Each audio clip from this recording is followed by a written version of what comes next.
Hizkuntza mintxodromoen atzera doa, hau eskutik eskura. Barka ez dudala nahi zeuduen luiar. Hemen gaude Gazte mintxodromoan, non bost ikastetxe parte hartzen ari diren, apurka mintxa taldeak osatzeko, 250 ikasle ditugu.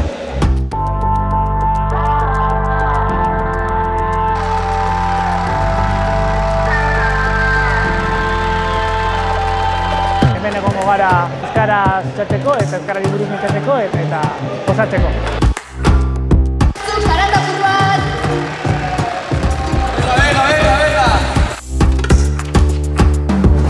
Eta helburua izan da mintzodromoa jake gazteek hitz egin behar duten gai ezberdinen artean, abestion bat izatea hitz egiten hasi aurretik.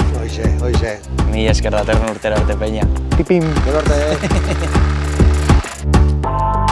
Etorri gara mintzodromora bolondres moduan, euskara gure hizkuntza asko maite dugulako eta gainera mintzodromoari esker gure hizkuntza zabalduko dugu eta denon artean euskaraz zabalduko dugu eta asko maite dugu gure hizkuntza eta euskaraz bizitzeko egin dugu ariketa hau.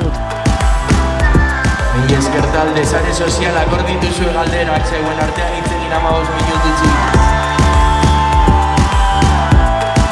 Zelan maitatzen ikastea hoize da kontu.